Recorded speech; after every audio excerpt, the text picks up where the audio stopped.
This segment of DelmarvaLife is brought to you by Delmarva Canine in Pittsville.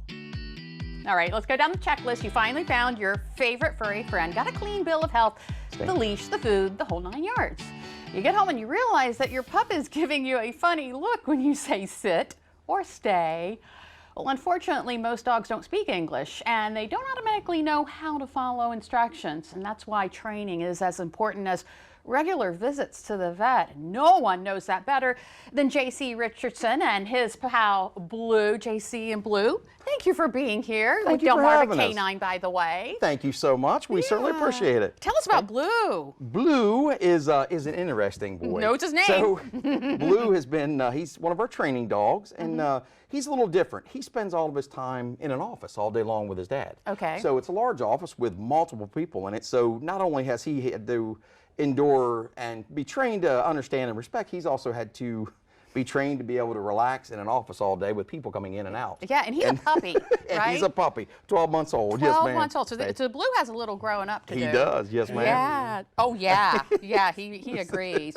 So we always, every time you're on, we talk about the importance of training. Yes, ma'am. And just to talk about it again, it's really something that's good for the dog and good for the humans. It is, and it's a constant communication between your animal and you. And what it does, it keeps the household sane. Yeah. Keeps everybody happy, keeps stress off, and the dogs are happy, the people are happy, and the more they listen, and because dogs always want to please, yeah. you know, they are living animals just to please us. Yeah. As you can see, he wants his belly He scratched, wants a right? belly He's rub. trying to train us right this moment. Yeah, absolutely. And I mean, and when you talk training, it's more than just sit It and is. stay. Yes, ma'am, and we do a full range of obedience, so sit and down and stay, and we also do a place command where it's essentially like a virtual crate, if you will.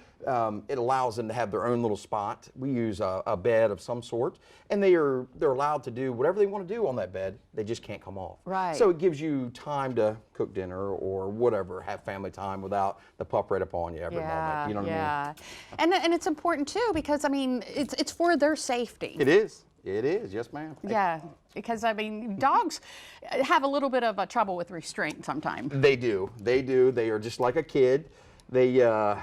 Their self-control is a little lacking sometimes. Yeah. So what's involved? Say I bring my puppy to you.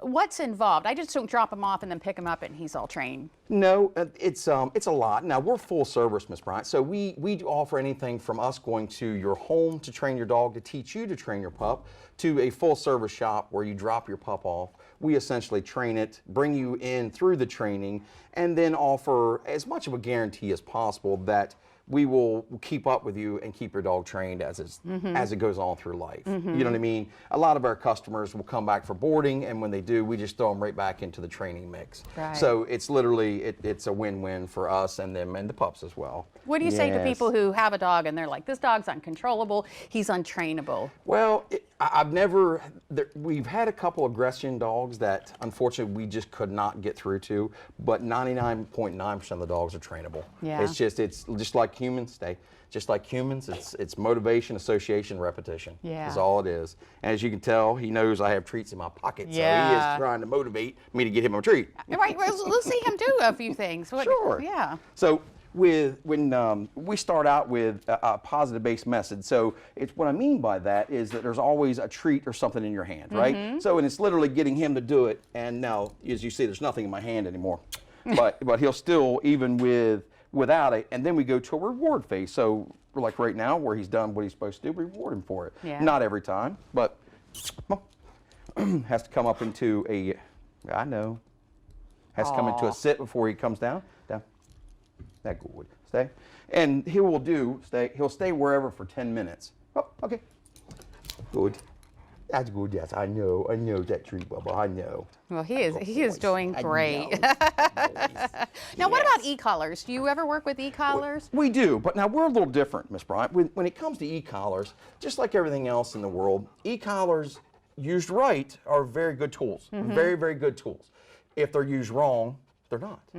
So as the whole progression goes on with the treat rewarding the sit, and then there's going to come a point in time that he's not going to want to do, so he's got to have late correction. So we will literally, and this is just a flat collar. Yeah. We will literally pull up on a flat collar and give him a very slight correction on the e-collar. Slight enough that you and I can't feel it on my neck. It's just a little vibration, right? Yep, I know. Well, J.C. Richardson, Delmarva Canine Blue, thank you so much for coming in and spending some time with us in Historic Studio Day. Thank you so much. We appreciate being here. Have a great weekend.